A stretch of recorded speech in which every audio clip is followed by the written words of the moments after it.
Welcoming my friend, Mr. Luke Spiller of The Struts. How are you, my brother? I'm good. Thanks for having me. Thanks for coming at 11 a.m. on a Saturday, real rock star time. I'm sorry to get you up because I'm sure you played in Pennsylvania last night, so it's not like you're on the bus. You were telling me hard to sleep or something. Yeah, right?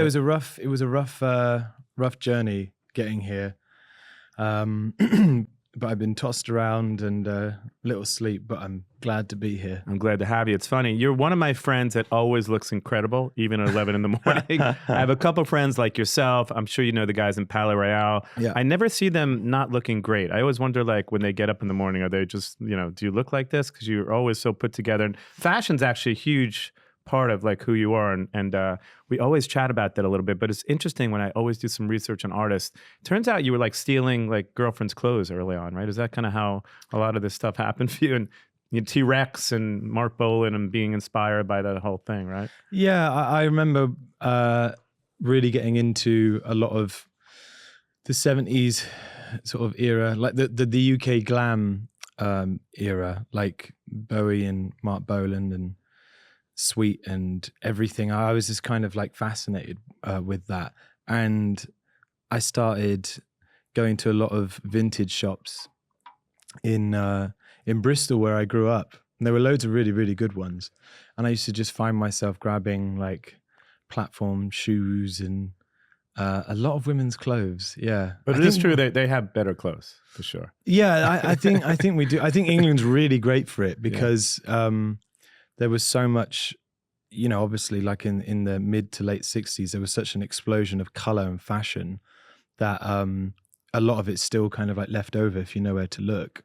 Yeah, I remember when I was growing up, I used to raid my sister's closets because I was in a glam band. So I would wear her like Fiorucci pants and her like leopard shirts. And my sister was like, "What the fuck? What are you doing wearing these clothes?" I'm like, "I don't know. This is part of who I am." So, But you look great. So thanks for coming in this early. I think the last time that we spoke, it's funny because you put out a record that I want to talk about. Your EP, the acoustic EP, was phenomenal. So I do want to get into that. And I feel like more people should know about that record because we were talking about Pretty Vicious for a while. You did an amazing Oasis cover on that record.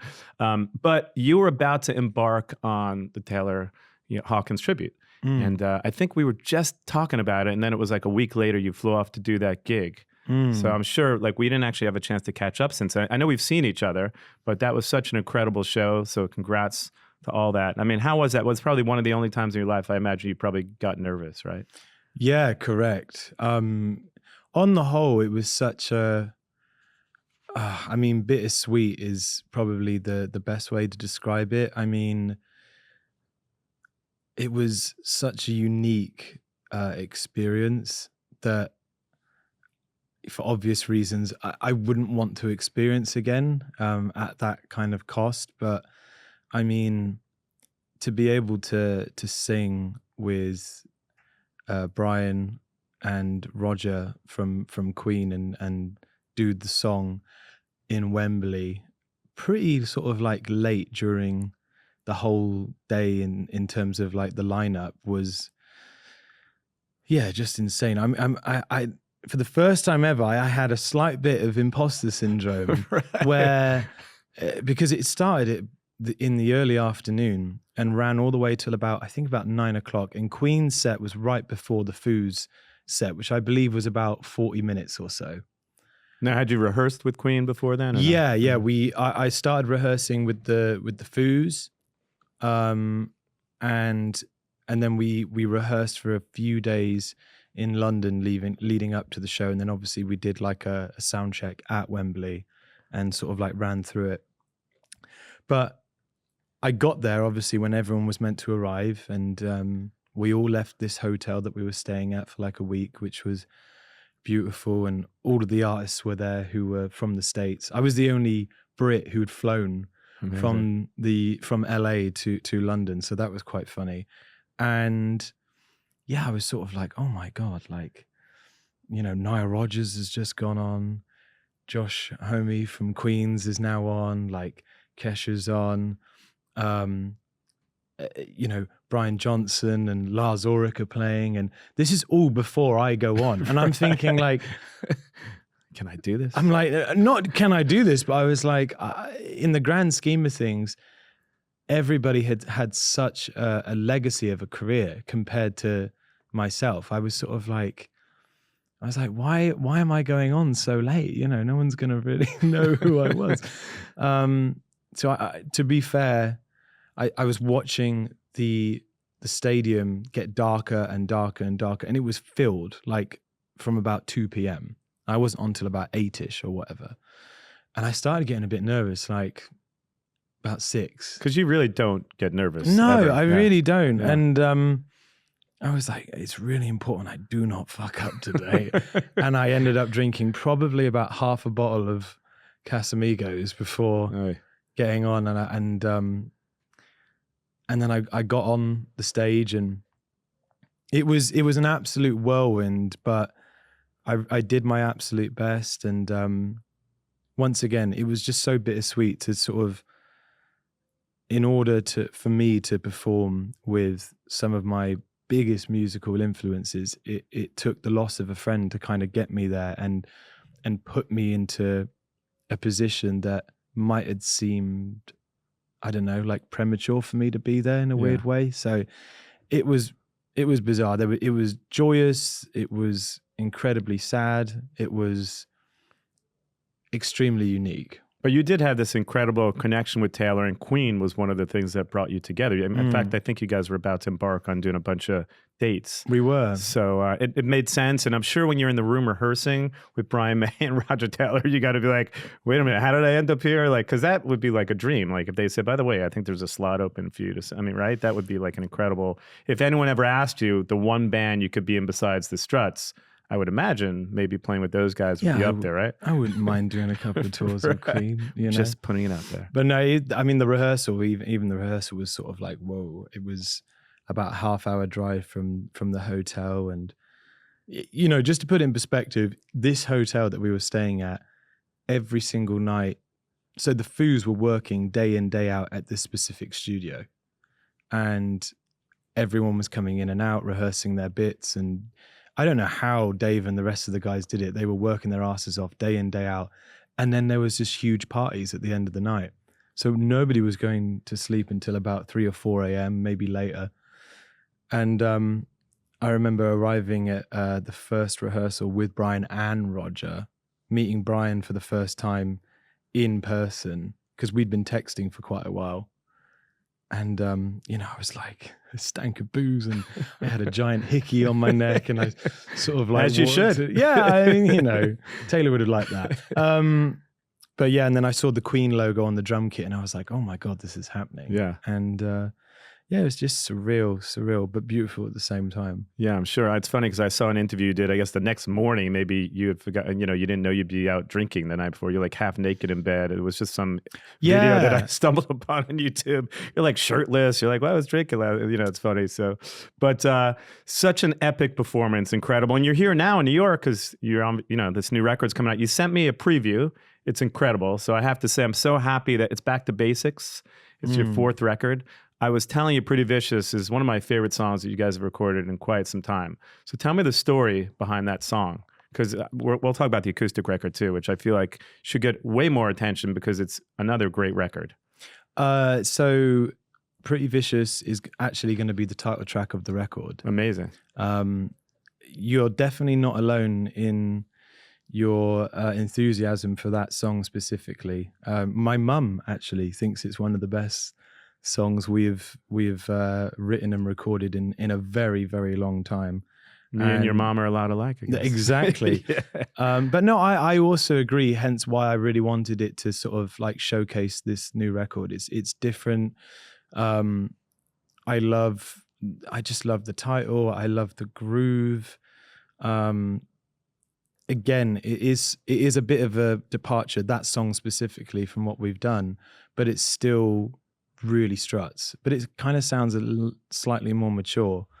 But the record on the whole, I honestly think is some of our strongest material that we've accumulated since the debut record. Yeah, because the last record was done during lockdown. You collaborated with everyone under the sun. You had Joe Elliott on there. You had a host of other people that you worked with. So this record, because I had seen you in LA, I don't know, I think we ran into each other, hung out at least a few times in the last couple of years, but you really took your time with this one as opposed to lockdown, everyone was just trying to figure out what to do. So I know you were like, I think collaborating on the last one was a big theme, and this one was more back to basics. Yeah, right? There's no collaborations on this, and it's really it's also the closest thing to the band sounding live, I think, and I think everyone's going to agree with that. And that was something that I don't think we've managed to capture for whatever reason. But this one, we had a great team. Obviously, our new label, Big Machine,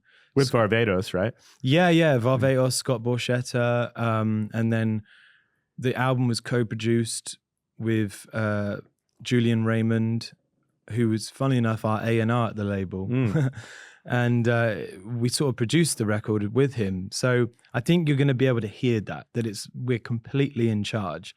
And it's made a very strong album for that. Hey guys, today's episode of the show is brought to you by the all-new DLZ Creator by Mackie. The DLZ Creator is an adaptive digital mixer designed for podcasting and streaming, and it's what I'm using right now to make this very own podcast. What makes it so special? DLZ's Mix Agent technology takes all the hard parts out of making your podcast. It's amazing. It's easy to use. You have 3 selectable user modes, from easy to enhanced to professional. DLZ allows creators to any experiences to make content of their own terms. With features like Setup Assistant, Audio Mix, Mackie has taken 30 years of audio legacy and packed all their expertise into a podcasting mixer that is not only top of the line, but incredibly easy to use. You can find out more about DLZ Creator at Mackie.com. Check it out, the amazing DLZ Creator. It's funny, I don't know, have you spent time with Barbados at all? Yeah, I've known him. Do you know what? In fact, the first time the Struts ever played in the US was at his Barbados shop that used to be the CBGB's here in New York.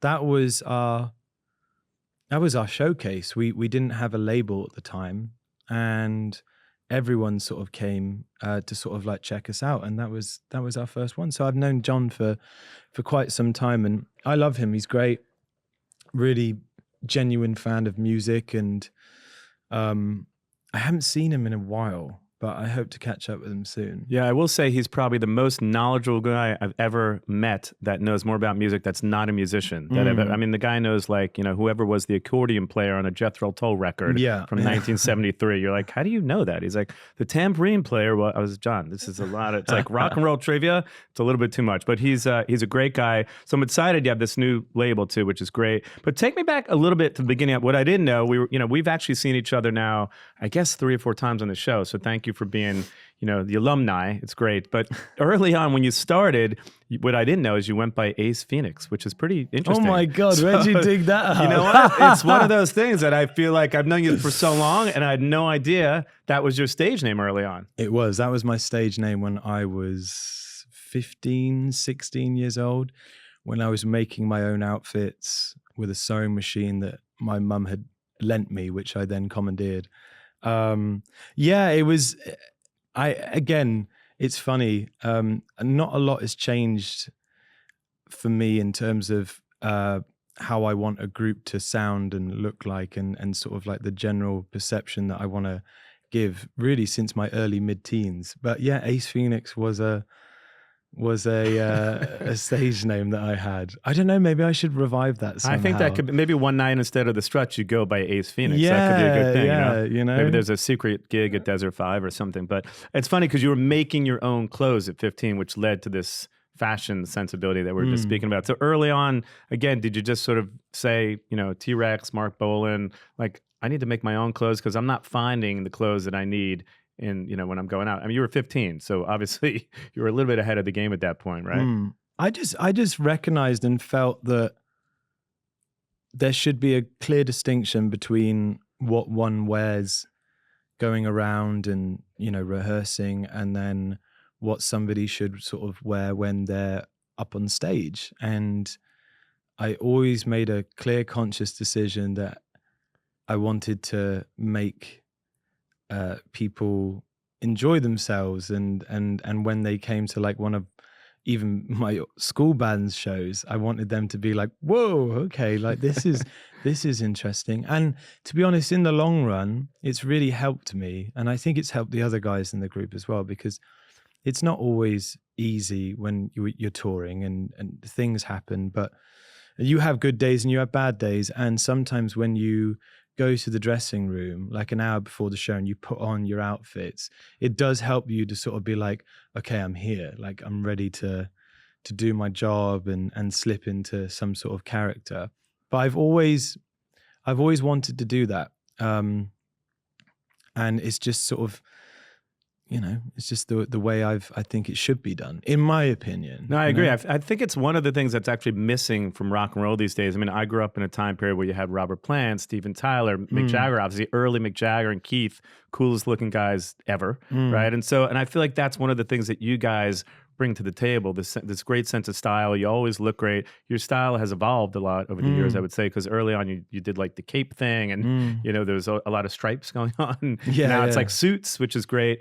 But it's all good stuff. Talk to me about the shows. How are they going for you at this point? Because you're only, what are you, like a month into this tour now at this point? Yeah, this is kind of what I'm saying to the band is, I'm like, this is it's all great. The shows have been amazing, but I've been saying, like, think of this run and the rest of this year is sort of like the warm up, because the album's not out until November and we only have one run of dates this year while the record's out, which is our West Coast run, which we announced a few days ago. So I've been saying, like, next year when the record's out, everybody knows these new songs and we'll have a few more singles out by that point. Everything's going to get bigger. And we should just sort of like enjoy this and sort of experiment a bit. So the show's been really, really great. And to be honest, today is a real moment for us, because the last time we did Pier 17 was 2019, where the momentum of the group was really, really strong. And we had just put out a second record and we had a big endorsement with Harley Davidson. I came out on a motorbike. Oh, that's the whole story when you couldn't get the bike to start or something like that, right? And then, of course, like, it really felt, we had some great looks as well. That year we had Victoria's Secret, we did Good Morning America, we did American Idol, late night shows, Fallon, and it really felt like, okay, like next, another album, this is all going to get even bigger. And then, of course, the pandemic happened and it just stopped everyone in their tracks. And for whatever reason, it's definitely been a bit of a challenge to sort of get back to that place again. And I don't want to use the word clawing back, but I think we have, whether it's keeping engaged with our fans throughout the pandemic. Adam and Gethin, two other members of the band, did a great job of staying engaged with people with sketches and Sunday service. And then we obviously put out that record that you mentioned with all these collaborations on. And I feel like coming back to New York, doing Pier 17 again, we've managed to somehow get to where we were before this pandemic happened. So I'm really happy we did. Will there be a Harley coming out tonight? No, there won't. No, we will have some pyro, which will be great. And it's a funny story because we kind of touched on it for a second, but you were saying you got this Harley endorsement, and the story goes you pull up on this, or you get to have this Harley on stage, but then you didn't really know how to start it or something. No, I knew how to start it. I was trained for the best part of a month on my days off, leading towards the Pier 17 show. Or it didn't start or something, right? Well, it was actually the fire marshals were saying because there'd be gasoline in the tank, and we had pyro and all this kind of stuff. They were like, we're not quite sure we can do this. So there was all this back and forth, like, you can, you can't, blah, blah, blah. So what we ended up doing to break the facade, this is really kind of bad. I put it in neutral and there was a pipe and drape to the stage left. And there was this whole video that we recorded the day before of me pulling up, driving through New York, going up the elevator to Pier 17 to the venue, which looked really, really fun. And we played it on the video screen and the band come out, do a big roar. And then basically I had two stunt coordinators who had to push me for about the best part of 4 or 5 meters. And I had to somehow, with no, I couldn't ride the choke or anything because the bike wasn't on, wasn't even in gear. I had to somehow get from these 2 middle-aged blokes' momentum all the way to my microphone stand, which was the center of the stage. Thank God I got there. Not only did I get there, you didn't fall over. It didn't tip. Because when you're riding a bike, a motorbike, you need the acceleration to keep going, and just sort of like hold your balance. And if there's nothing there, it just goes like this. It reminds me of that pod seat, in Spinal Tap when they're trying to get out of the pods exactly. and they're like hammering away at it. It was really Spinal Tap. And then we had the sound of the motorbike engine coming through the PA. So I think a lot of people were genuinely fooled. It was quite funny. It's amazing. Well, let's talk about the shows for a minute. How are they going? Are there festivals, the things that sort of get you going the most? Because you are doing a European run. We were just talking about it. You'll be in London, I think, starting August 10th. Yeah. But you've opened up for everyone under the sun. We always talk about it, but everyone from the Stones, The Who, Kiss, Motley, Guns. So are there festivals, the things that still get you going the most, or do you like the club environment where you're right up there with the fans? I love the festivals, especially now because we've been doing this for a minute. And this year was a very interesting festival that we did in Memphis. And it was Greta Van Fleet headlining the main stage, and we were on just before them. And there was Max Saturn playing, who were out with us at the moment. There were all of these new sort of like young bands that are playing what would be considered a slightly throwback sound. Maybe Dirty Honey or Maneskin or any of those bands. And Maneskin weren't there. I think Dirty Honey might have been there on another day. I can't remember. But the point being was, we had played the same festival probably about 7 years ago or 8 years ago. And we were new on the scene, and Neil Young was headlining, and like Lumineers were there, and it was very of the time. And when we sort of played this show recently with the lineup that I mentioned, I was like, wow, this is like really interesting. I was like thousands and thousands of people, like young people have been suddenly found themselves in Memphis at this festival to check out, these groups which are sort of pushing this specific look and sound. And I was like, I think times are really, really changing. And it's a really exciting time to be in a rock band. And for that reason, I've been really enjoying these festivals because of that. I've noticed that there's a entirely new generation of essentially like, teenagers that when we first came out would have been about 10 years old, and now they're 20. And they're hearing all this music for the very first time, including like the bands that I mentioned. And it's like, I envy them because I had that feeling as well. When I was like 17 and 18 and hearing Queen and AC/DC and everyone for the first time, I'm like, wow, this is mine. And I can see that. And it's going to be really, really interesting to see what happens in the next couple of years. Well, people forget, touring for rock bands people can say rock music is not in fashion, but if you look at it, like the Metallica tour is one of the biggest tours of the year. Yeah. Obviously, Guns N' Roses has been touring for 5 years on this same lineup. So touring has never gone away. And obviously rock is probably bigger than ever in terms of touring. It's huge. It's just, and I think from what I heard recently, hip hop has gone down in popularity in terms of what's streaming a little bit. So who knows? Maybe there's a seismic shift going on. But are the other bands that are your contemporaries? We were talking about Greta and Maneskin and even bands like Dirty Honey, like newer bands. Are you fans of some of those bands? Yeah, I mean, in all honesty, be honest, Luke. Be honest. I've known all of them for quite some time, and the truth be told is I just don't really listen to a lot of quote rock music like these days. I think I'm still the same, where I still will go back to my first loves, and I will always like show up and show support for new groups that are coming out. But I really don't tend to listen to rock as a genre as much as probably people think I do. You're listening to Michael Jackson as a whole, right? Yeah, well, I mean, I'm kind of Actually, you have a great vinyl collection. I was noticing, right? You love vinyl too. I do enjoy vinyl. I've got a great collection in Devon, my place in the UK. But if for instance, if we were doing this interview in my lounge in Devon, you would see like Shirley Bassey vinyls and Lana Del Rey and just a lot of. I've really been enjoying great lyricists like over the last sort of 5 or 6 years, especially since the pandemic. I don't know what it was, but I sort of really wanted to dive into what makes great lyrics. And of course, Bob Dylan, Leonard Cohen, all those kind of people. Don't get me wrong. I still love to put on music like that's high energy, but not all of it's rock, like James Brown, for instance, on this tour, I've been listening to The Payback. Great record. Every time before I go on stage, because it's 8 minutes long and it just really gets you going.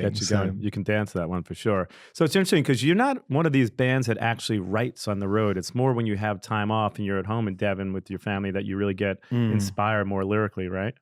Absolutely. I think there are groups that will make records, and we've had moments. I remember the title track for Strange Days, the initial idea was written on the road, but it's tough out there.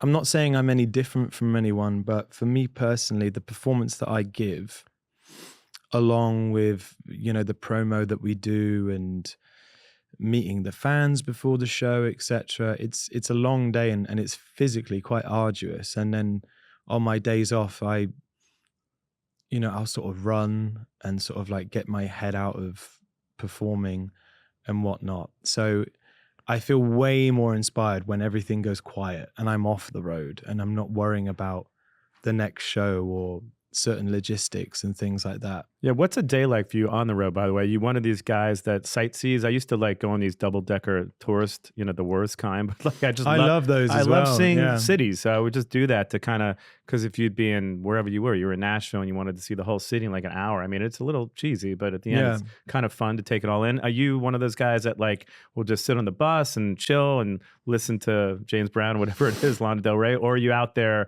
checking out the cities? It's really boring, but unless it's somewhere that I haven't been before, I am more than happy just chilling, going for a really nice run and catching up with family. That's actually a really good thing to do on the day off. End up talking to my mum and dad for an hour or two and then eating some great food in the evening and it doesn't sound very exciting, but actually getting like a really good night's sleep before. I have thanked myself many a time if I've taken that choice on a day off, because I wake up the next day's show ready and I'm like, wow, I'm ready to go for another 2 or 3 or sometimes 4 shows in a row. Yeah, the band has been together for I think like 12 years now almost. Yeah. Has it changed touring for you now as opposed when you first started? Obviously, you started early on, you're in vans and then you're in the buses and whatnot, but how has touring kind of changed as a band for the group now? I think we're better than we've ever been in terms of a show. We've got so much experience under our belt now that a lot of things are becoming completely second nature, and the way that we kind of communicate on stage. We're very self-critical, very quickly to come off stage and sort of be like, okay, this worked, this didn't work, let's rearrange this. And for the most part, I think we're all way more present than we were. Like when we first came to the States, it was one big fucking party. It was, wow, there's a bus. Oh my God, there's booze every night. Oh my God, girls, whoa. Like it was pretty. We made our rite of passage, as any group should do when you're first touring what is such a huge place, which is America. And I think now we can kind of hold it together a little bit more, and we're a bit more like business driven as well. We're way more conscious about where we're spending money and what we're putting it into, and Yeah, our parents would be proud. Yeah. And you do have a genuine connection with the other guys, because I know you all enough to know that you're not one of those bands that hate each other. You're definitely one of those bands that you hang out off stage. You're really, truly is like a brotherhood there, I think, between you all, right? It is. And we have that, we do have a really comfortable relationship where it's, you know, it's like your best friends. We all have those friends that you don't have to speak to every day. And when you do see them, it's like you've spent no time apart. And it's the same for us. It's like, for instance, once we finish this run, we're all doing like our own thing. And I highly doubt we'll be talking to each other during that time. For a month, but then you're back together. And then we'll all get back on the bus and everyone will sort of like catch up. But I do feel really, really lucky to be surrounded by the other three members of the Struts and who they are, because we're all pretty decent people. And, you know, we've definitely had moments. I've had moments where I've been out of line, or like my behavior has been what they describe as concerning. But I think we're quite open enough that we can sort of like sit each other down and be like, hey, like, are you all right?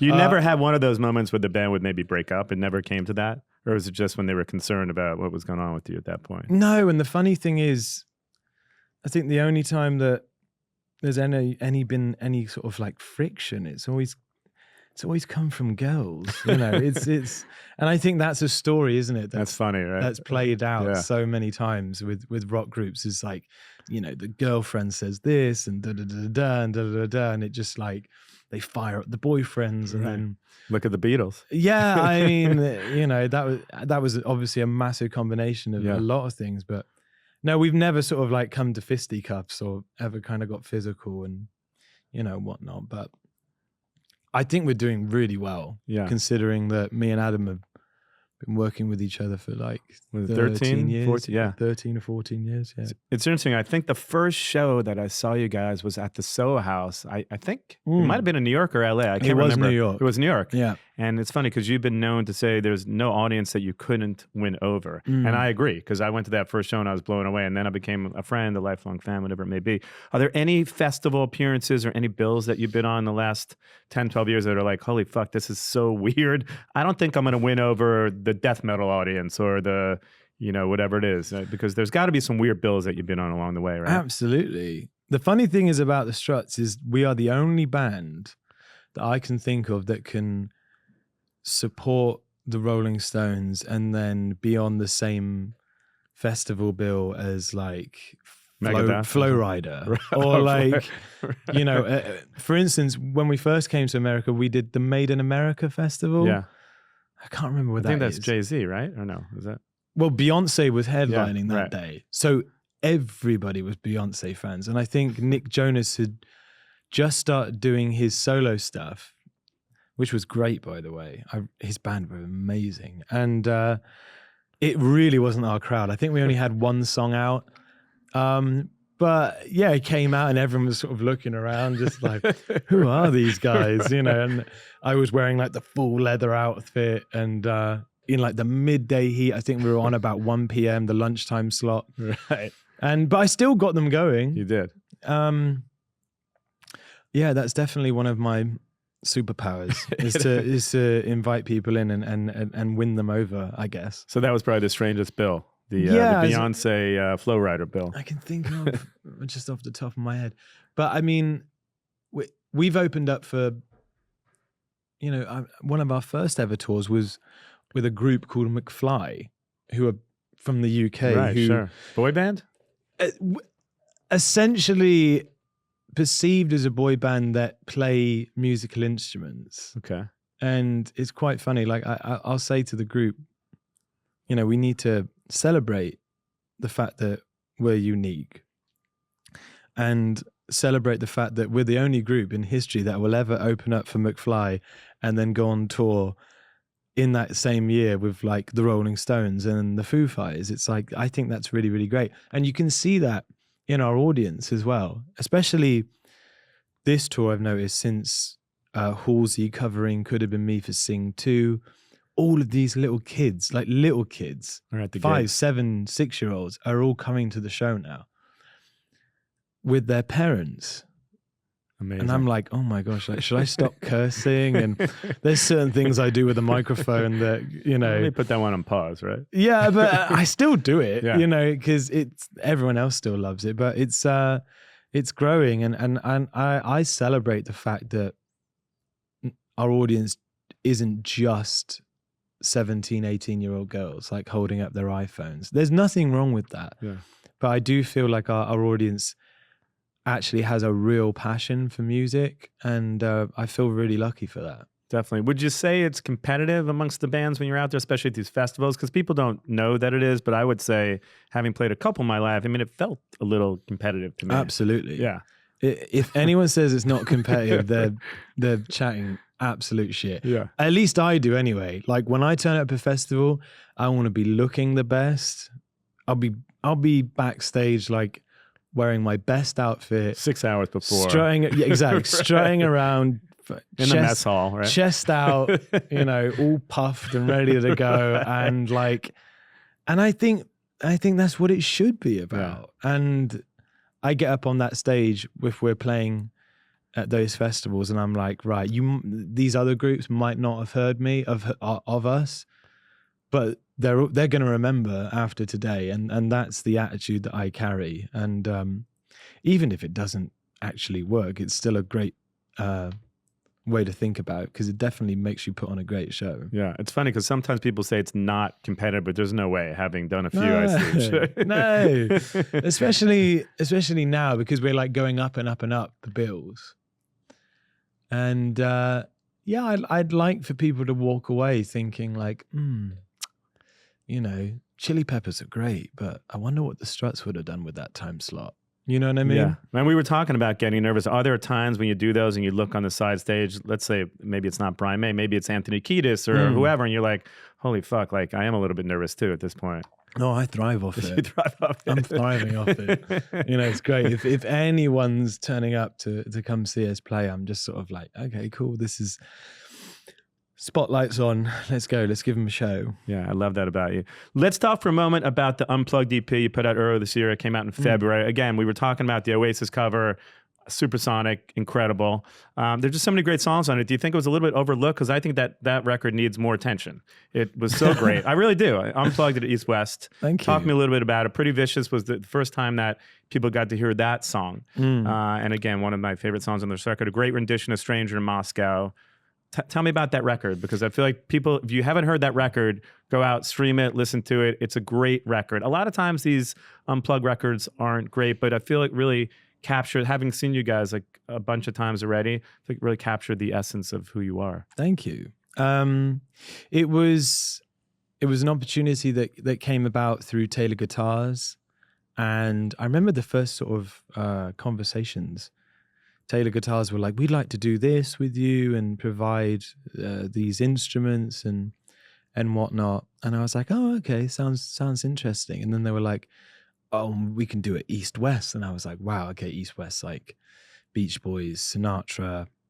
I've recorded there a few times, but not in that specific room where all of those legendary performances and vocals were captured. So I was like, okay, let's do this. And then they suggested, both myself and Adam, to select one song each that meant something to us and basically had a story behind it. So who picked Supersonic, by the way? Adam picked Supersonic, and I picked Stranger in Moscow. And me and Adam have been doing Supersonic for years. We used to cover that when we would sort of jump on like open mic nights in pubs in Derby when we first met. But being British, covering an Oasis song, especially that big, is it a little bit daunting, or is it you're like, you know, because I think you did an amazing rendition, by the way. And I feel like they might get back together momentarily. It's interesting, and I'm going to spill something here that people don't know. I've heard from reliable sources they're actually friends. That apparently Noel is going around to Liam's house. They hang out. They just don't want anyone to know, and they are plotting this tour. So oh, really? I don't know, but I have a kind of inside scoop that I heard is apparently the case. Is it intimidating though when you're doing like an Oasis song like that because you're British and they were so huge? No, not really. The more intimidating one was the Michael Jackson cover. I remember rehearsing it with John Levine and the band. John Levine, obviously, like he provided some amazing piano on that EP, and we were rehearsing it at his studio. And Stranger in Moscow starts off kind of like in mid-range, and at the very end it goes up like we're talking danger. I didn't do it in rehearsal. I couldn't be asked. And then it got to the day of like recording it, and I remember like a few seconds before it gets to that moment, I'm like, shit, am I gonna be able to sing this? So I just went we're talking, and it was a really cool moment where I was like, yeah, I can hit it. I can get there. It's great rendition. It was, thank you. It was a really cool experience, and the version of Falling With Me as well is really interesting. And I love that version of Pretty Vicious as well. I thought it was really cool. Yeah.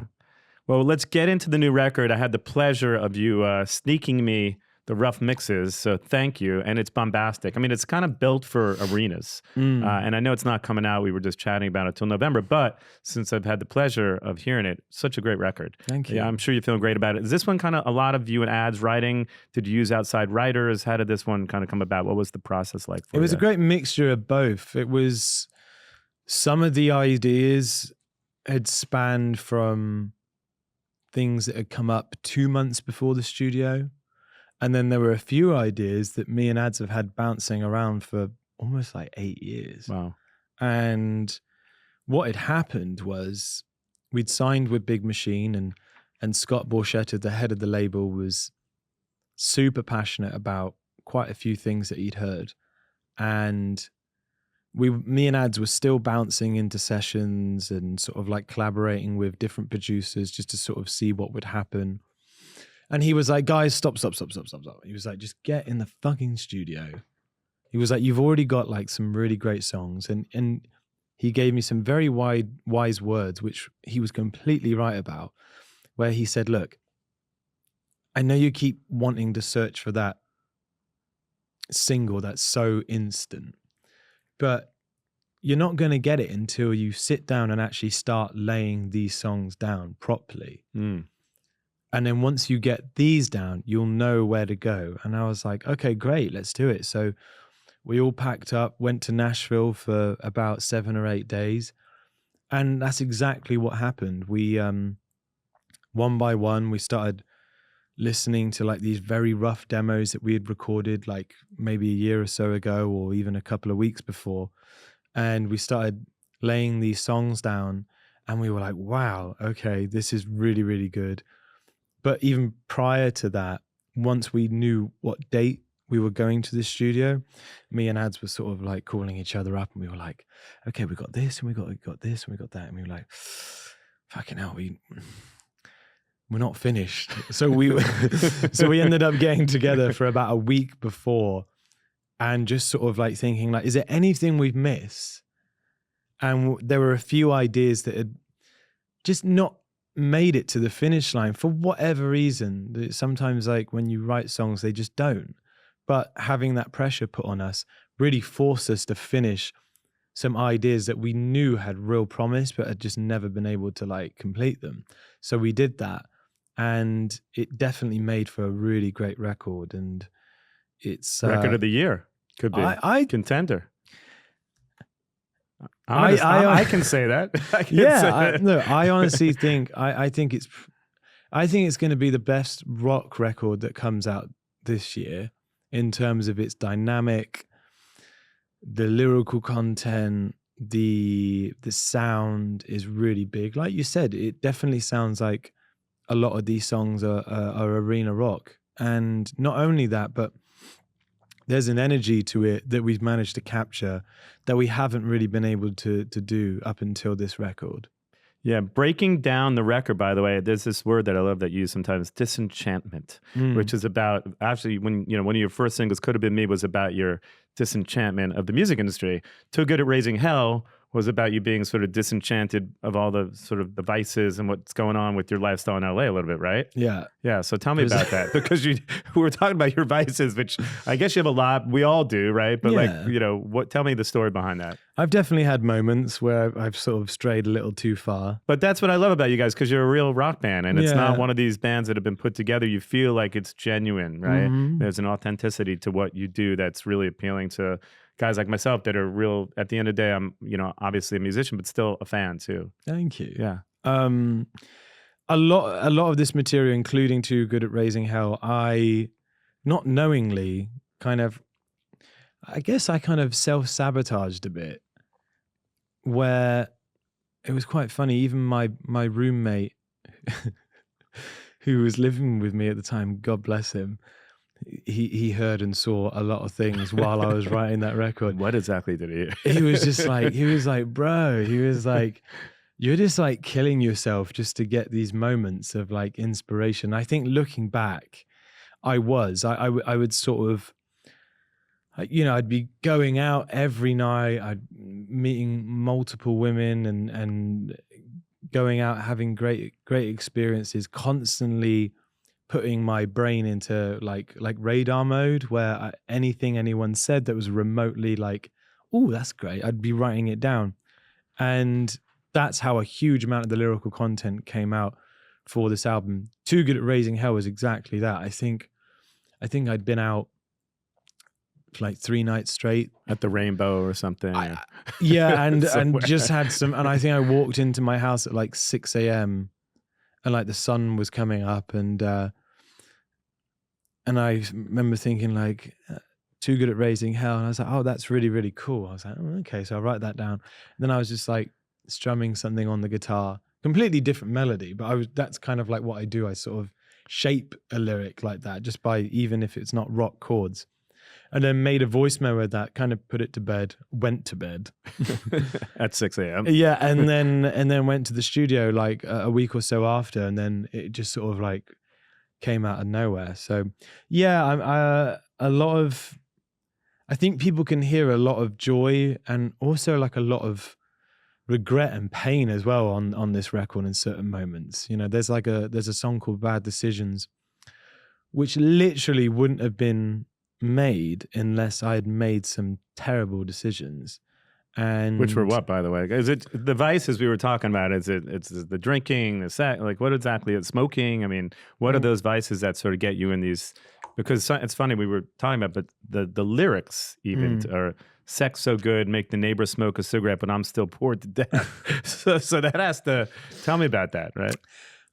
I mean, what had happened was I was being very cavalier and enjoying myself a lot, and just kind of like got a little bit out of control. I've always been very good at tiptoeing across the fine line of having fun and then just sort of being completely self-destructive. And before Bad Decisions was made, there was a series of events where, I'd hurt not just sort of like someone who meant quite a lot to me at the time, but I'd also hurt like a lot of people around me. And it was just sort of one of those catalyst moments where all of my behavior leading up to that point had just completely exploded in my face.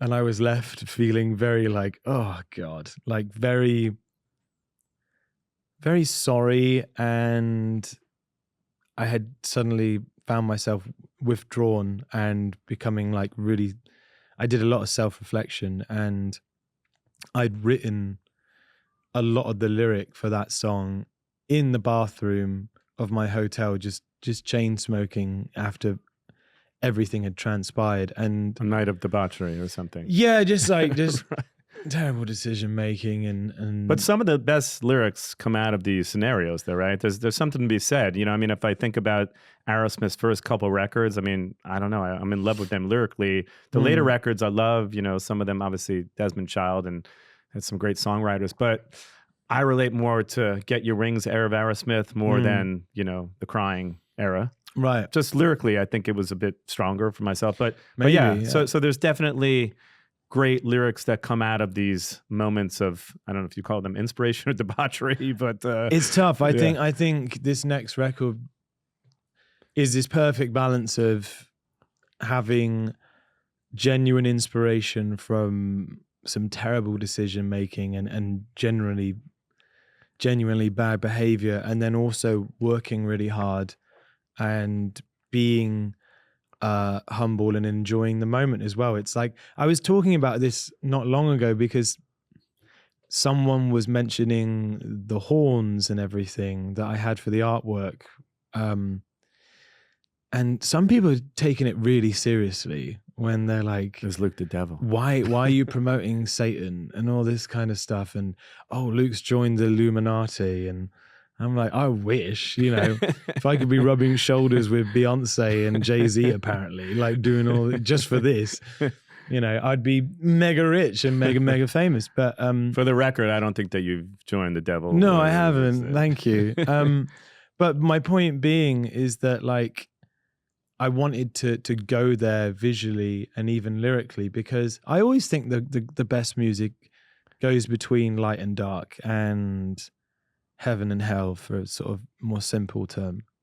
And I think this record kind of has a lot of that, which is why I think it's the strongest. It's the most real, and of course there's real sort of typical quote Struts moments where it's very and it's very showy and big sing-along, but then there's also some like real depth to it, which I think, and vulnerability, which I haven't exactly been able to showcase up until now. Maybe it's just through experience. Yeah, the video is great too, by the way, directed by our friend Chris Applebaum. There is some moments of debauchery in the video too. Yeah. So whoever thinks you're a devil might see that video and think, all right, this is confirmed. But by the way, the Mike Garçon shows were incredible. I got the pleasure to see one of them. I hope there's more. If people don't know Mike Garçon, Bowie's piano player. I got to see one of the shows.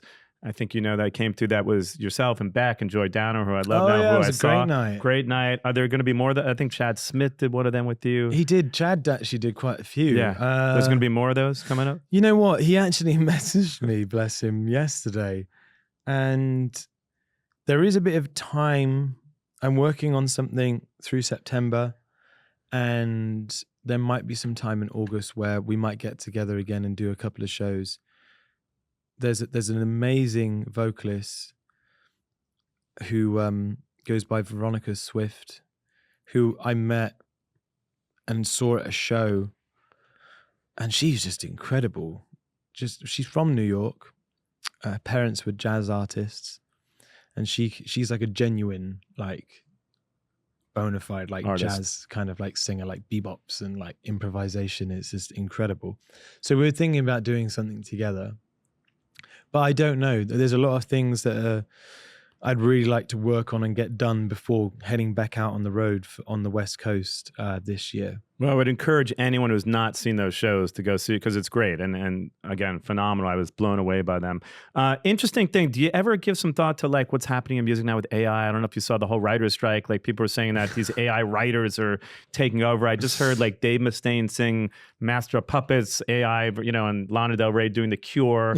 Could you see yourself doing anything with the technology, what's happening? Because you're kind of the opposite of what's going on here, right? With what's happening in music. You have you ever heard any of these versions of these songs? Oh, yeah. What do you think of them? I swear AI was invented by Oasis fans just to hear new music Liam Gallagher's 90s voice sing every song that Noel Gallagher sang. I'm convinced. I haven't heard that, by the way, so I want to go back really? and listen. Yeah, I don't know if there's the algorithm for my YouTube account. Yeah, it's but all that. Everything is Liam sings this and Liam sings singing Nirvana, this, or whatever Liam singing that. I'm like, wow, okay, it's Liam singing every single Noel Gallagher High Flying Birds record, basically. I'm just like, who made this? Are there any with you? Have you been featured in any of those? I saw one of Freddie Mercury singing Pretty Vicious. Amazing. And I was like, wow, this is really cool. I also heard an amazing one of Freddie Mercury singing Celine Dion's My Heart Will Go On, which was incredible. I was like, wow, I should start covering this song.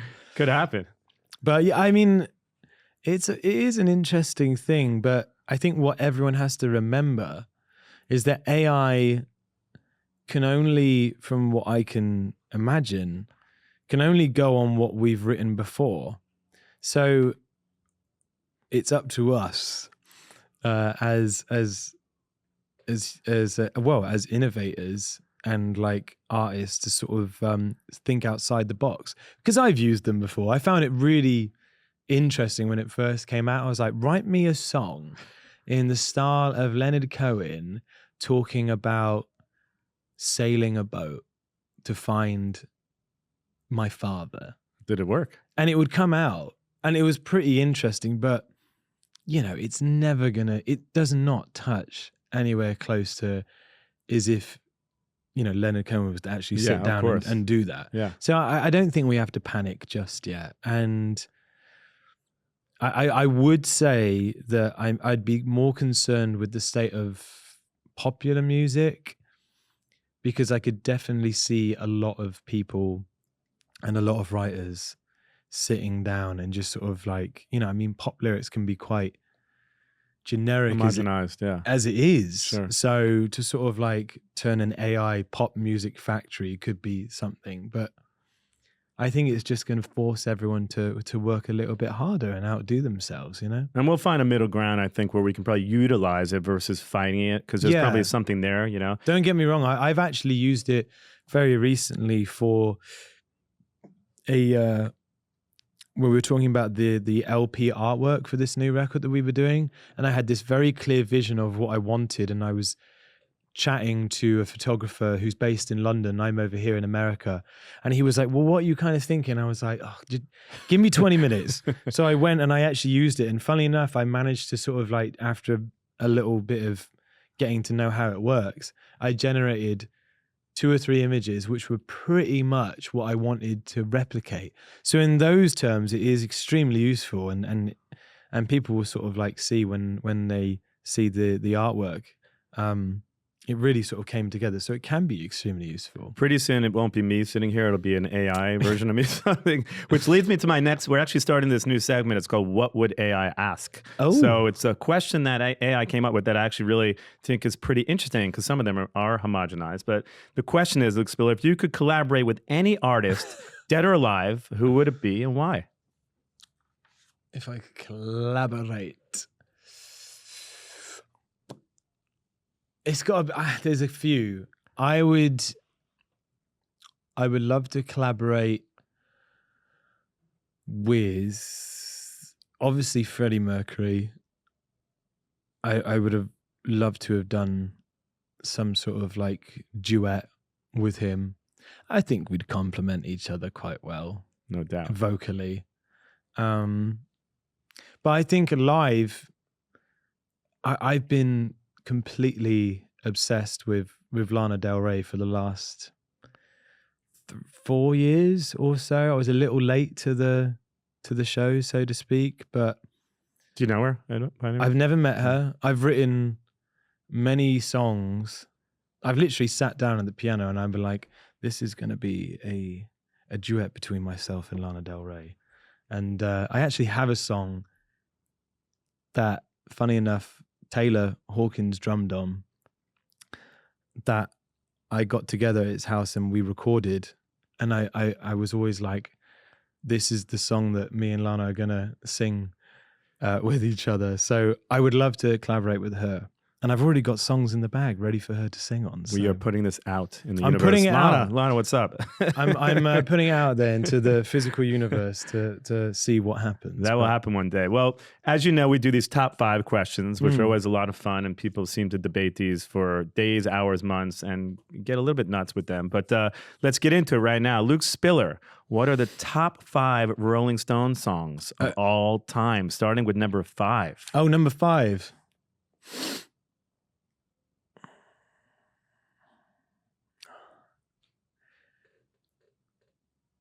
I'd have to say number 5 would be Satisfaction. Great song. Let's go with number 4.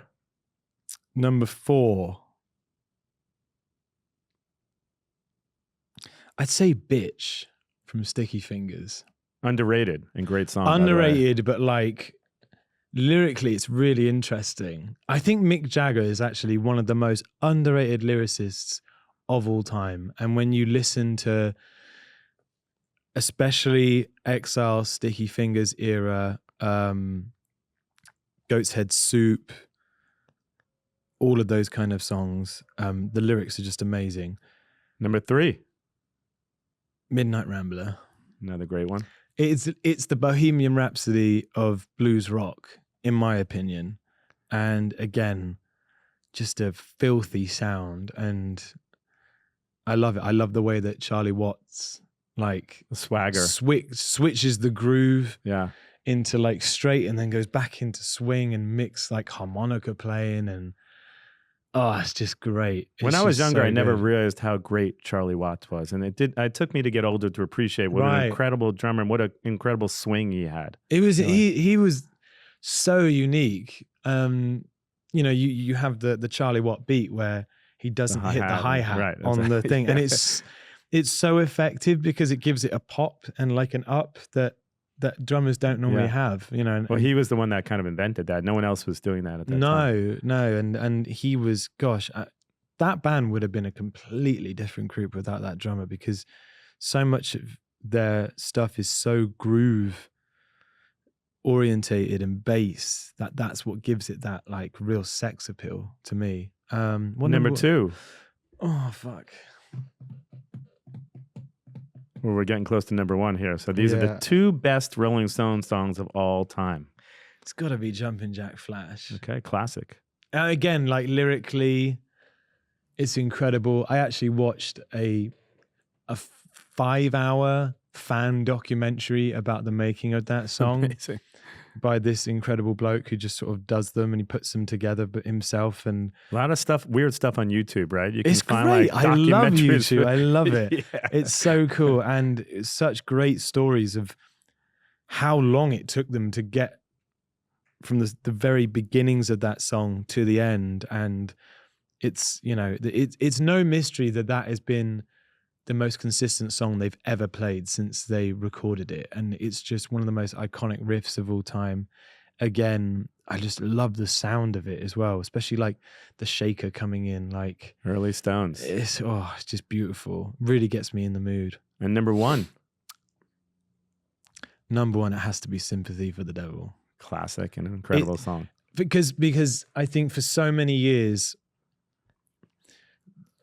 I think the Stones were always compared, and the Stones themselves, even for a long time, especially up until Satanic Majesty, had always followed the Beatles a little bit. And it took them to sort of like do songs like Jumping Jack and whatnot to sort of like carve their own real path. And Sympathy for the Devil is their like masterpiece. There's no other song like it. It basically almost became the biggest source of inspiration of British music in the 90s. That chord progression, we've used it, number of times. But again, going back to Mick's lyrics, that guy was like in his early 20s. Like, read that stuff. It's incredible just to see how well read he was, how like educated he was. You got to open for him, which is incredible. Yeah. And how insightful that they were at such a young age. I think it's a nice guy, by the way.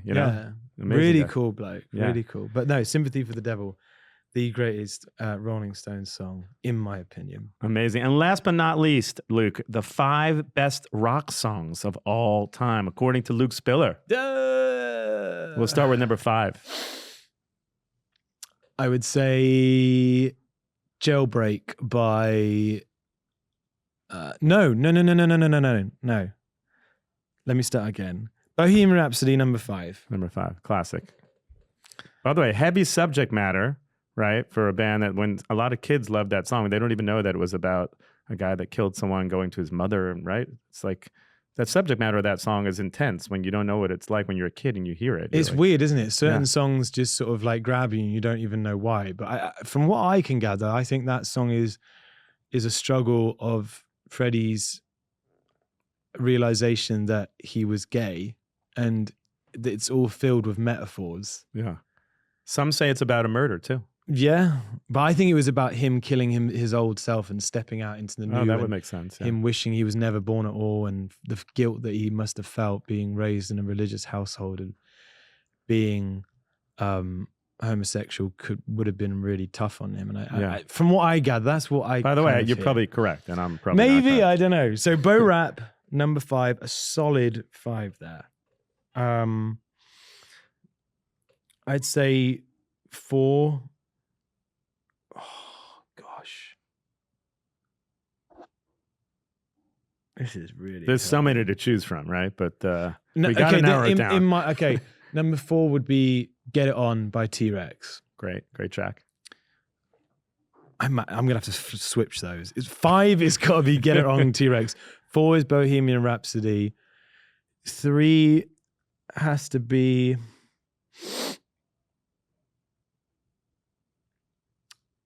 Sympathy for the Devil. Another great track we just discussed. Yeah, they got to be in there. Number 2. The pressure's on. I mean, no pressure, but the pressure's on. Fuck. I feel like I'm on a game show, you know? It's really tough. Luke Spiller, what is the second best rock song of all time? There's a buzzer. I might... Oh, some people are going to hate me for this. I'm just thinking like my own personal experience. I'm going to say, I'm going to put Bat Out of Hell as number 2. Jim Steinman. I mean, classic records. He's my hero. Jim Steinman's my hero. And then number 1, I'm going to, this is really cool actually, because this is I listen to the song and I actually well up. And it makes me very emotional. And I don't know why. And I think a lot of people, because it's been used in certain movies, might be like, oh, it's a bit kitschy. But AC/DC's It's a Long Way to the Top. I've never heard anyone crying to AC/DC. That song makes me, it's weird. It's like, I think because of Bond's lyrical content, being in a band and going through everything that myself and the rest of the guys in this group, even before the Struts, those lyrics like really, really like grab me, and they back really, to Ace Phoneix days. Exactly, and it really hits me hard. And there are certain times on tour where I will step out of the bus and I'll have a coffee in my hand and cigarette in the other, and I'll put that song on. I'm having a bit of a moody morning, and then I just hear riding on a highway, going to a show, stopping on a byway, playing rock and roll, and I'm like, wow, like I'm living it. Yeah. You know, and it really gets me going and it makes me emotional. So, well, it takes on another meaning when you're living it, right? Yeah. So that's what I think it comes down to. So I feel really lucky being able to sort of feel that way with those lyrics. But yeah, that would be my top 5 as of now. For the next time you're on, we're going to redo this. We'll do it again, yeah. By the way, so excited to see you tonight. Pure 17. By the time this airs, the show already happened because it airs in about 2 weeks. But the tour kicks off after this, August 10th in the UK through August 26th, I believe, in Italy. Mm-hmm. And then November 6th, you pick back up Kentucky. You're ending in LA December 10th, I believe. And that's when the record is out around November. So we can talk about Pretty Vicious that will come out in November. Phenomenal record. You heard it here first. If you guys have not heard any of the singles, make sure you check them out. Pretty Vicious being one of them that will come out, I guess. Yep, it will. And Too Good at Raising Hell, great song. I'm so excited for this record. I'm excited to see you. I appreciate you coming in at 11 a.m. on a Saturday. I know it's not really rock star time. It's all good, mate. But you've always been a friend and one of the best singers and one of my favorite bands, so I appreciate you coming in. Thank you very much for having me. Awesome.